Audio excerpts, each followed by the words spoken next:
मित्रों, आप सभी का स्वागत है।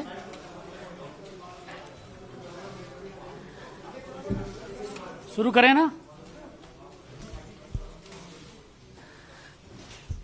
मित्रों, आप सभी का स्वागत है। आज जतिन प्रसाद जी हमारे बीच में हैं। आप उत्तर प्रदेश से आते हैं और भारतीय जनता पार्टी की नीति, हमारे माननीय प्रधानमंत्री जी नरेंद्र मोदी जी के नेतृत्व से प्रभावित होकर भारतीय जनता पार्टी के परिवार में शामिल हो रहे हैं। हम आपका स्वागत करते हैं। जतिन प्रसाद जी, जैसा कि आप सब लोग जानते हैं, उत्तर प्रदेश के बड़े कद्दावर नेता हैं। आप पूर्व में केंद्रीय मंत्री रहे हैं। कांग्रेस संगठन में कई विभिन्न पदों में आपने कार्य किया है। आपके पिताजी स्वर्गीय जितेंद्र प्रसाद जी उत्तर प्रदेश के बहुत बड़े नेता रहे हैं। हम आपका स्वागत करते हैं भारतीय जनता पार्टी में। और मैं आदरणीय पीयूष गोयल जी जो आज हमारे मध्य हैं, उनसे मैं आग्रह करता हूं कि वह श्री जतिन प्रसाद जी को पार्टी की सदस्यता दिलाएं और पार्टी की सदस्यता की पर्ची उनको सौंपे।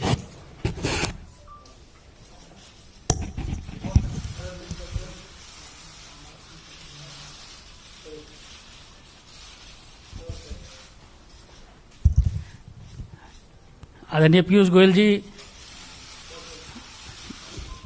बुके देके आपका स्वागत करें।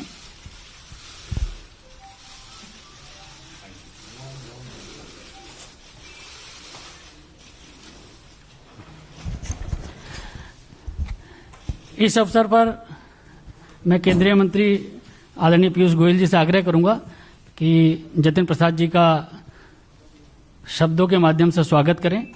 आदरणीय पीयूष गोयल जी। धन्यवाद अनिल जी।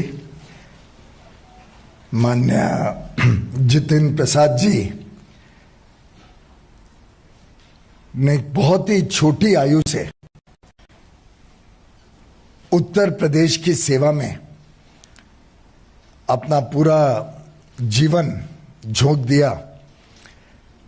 मुझे अभी भी याद है, शायद इनकी उम्र शायद सिर्फ 27 वर्ष की थी जब आकाशात्मक एकदम सडनली उनके पूज्य पिताजी का देहांत हुआ। और ये मुंबई में तब काम करा करते थे, बहुत अच्छी पद पर थे। दून स्कूल से पढ़ाई की, श्री राम कॉलेज से, दिल्ली के विख्यात कॉलेज से पढ़ने के बाद MBA करने के बाद अपने काम में लगे थे। जब बहुत छोटी उम्र में उनको परिवार को ये धक्का पड़ा, लेकिन छोटी आयु में भी उन्होंने जिस प्रकार से पूरे उत्तर प्रदेश में दौरा किया, उत्तर प्रदेश के अलग अलग जिलों में जाके अपनी प्रतिभा से, अपने काम से लोगों का दिल जीता। 2 बार पार्लियामेंट में अच्छे मतों से जीते। पहली बार शाहजहांपुर से 2004 में, और जिस प्रकार से उन्होंने पूरे उत्तर प्रदेश की राजनीति में एक बहुत प्रमुख भूमिका वर्षों वर्षों तक निभाई, वो हम सब देखा करते थे। इनके पिताजी का भी बहुत बड़ा योगदान था वर्षों वर्षों तक कांग्रेस में, और कांग्रेस पार्टी हो, कांग्रेस की सरकारें हो, उसमें बिना कोई पद के उन्होंने जिस प्रकार से सेवा करी थी देश की, वो हम सब भली भांति याद करते हैं। केंद्र सरकार में भी मेरे मित्र जितेंद्र जी अलग अलग विभागों को देख चुके हैं। मिनिस्टर के नाते काफी बड़ा अनुभव है उनका, चाहे वो इस्पात मंत्रालय हो, चाहे पेट्रोलियम एंड नेचुरल गैस हो, चाहे वो सड़क परिवहन हो या एजुकेशन मिनिस्ट्री, चारों में उन्होंने अपनी छाप छोड़ी थी। मुझे तो एक पर्सनल अनुभव भी है।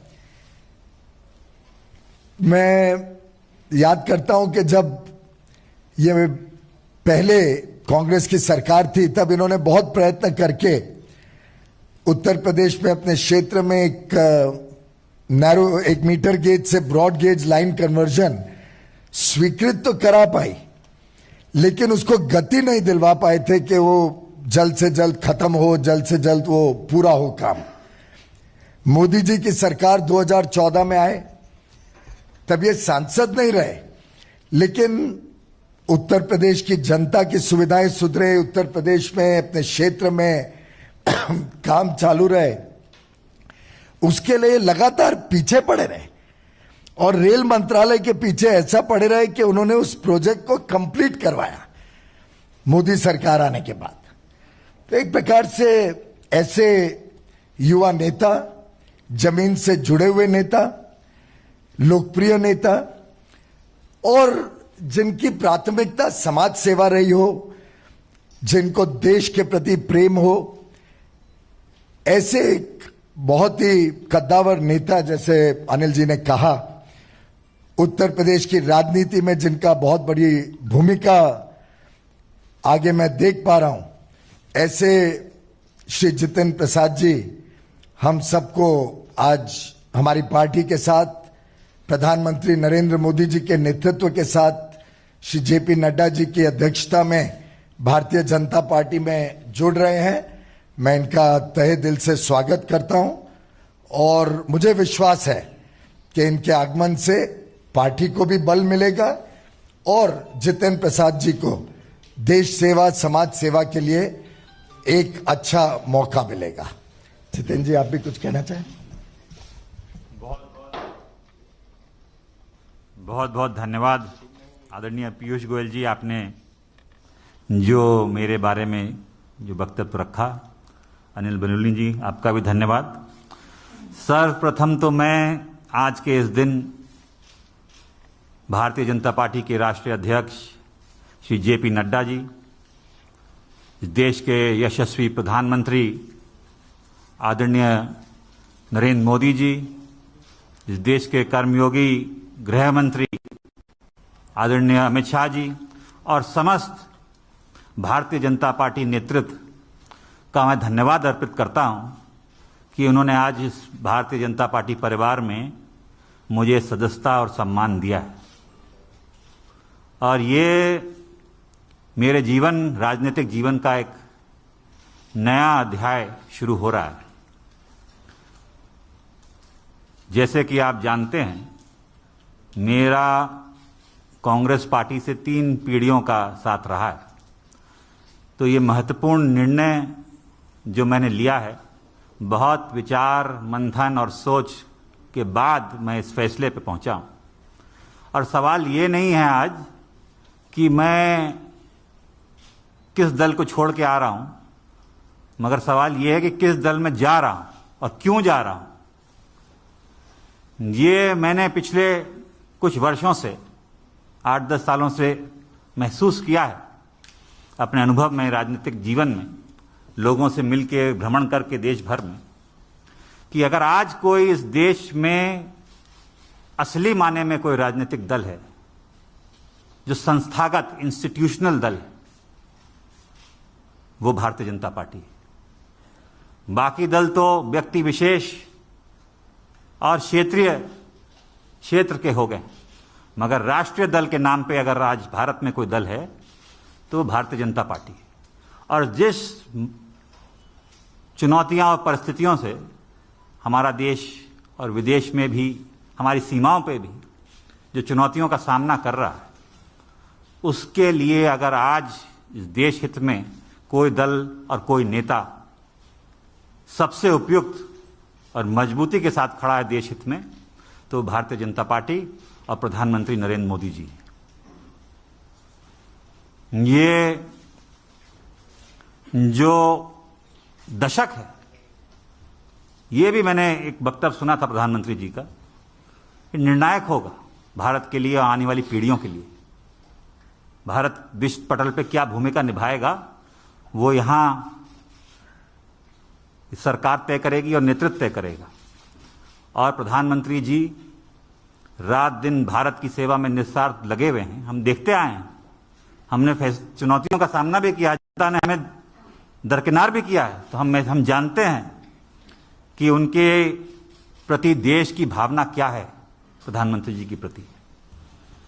और वो जो नए भारत का निर्माण कर रहे हैं, उसमें मुझे भी एक सदस्यता जो आज मैंने ग्रहण की है भारतीय जनता पार्टी की, एक योगदान छोटा सा करने का भारत के प्रति, भारत की जनता के आने वाली पीढ़ियों के प्रति करने का अवसर मिलेगा।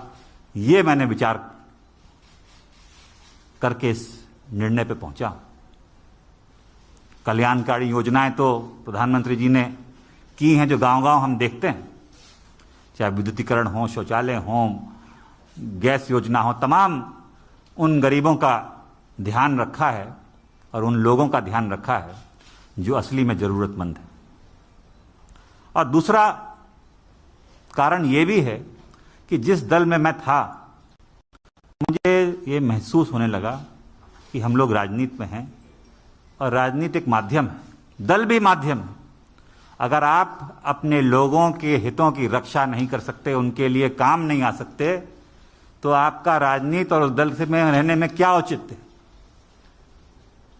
तो यही मेरे मन में, और चाहे वो देश हित हो, चाहे वो प्रदेश हो, चाहे वो जिला हो, अगर आप अपने लोगों के उपयोग नहीं आ सकते, उनके सहायता के लिए आप मौजूद नहीं हो सकते और आपके इस लायक नहीं हैं कि आप अपनी जनता के हितों की रक्षा कर पाएं, तो वो मुझे महसूस होने लगा कि वो कांग्रेस पार्टी में नहीं कर पा रहा।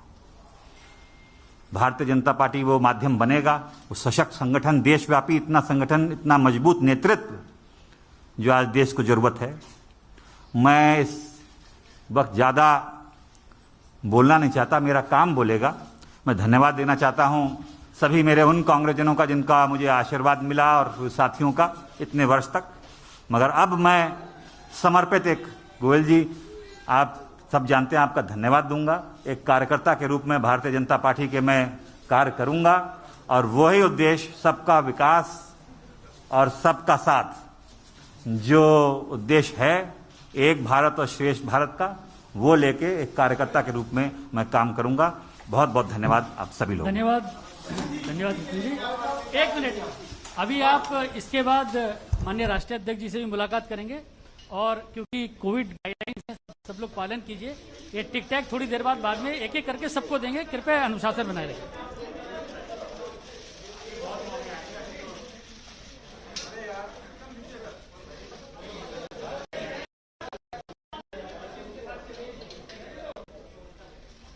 स्टील बैठ लो भाई, स्टील।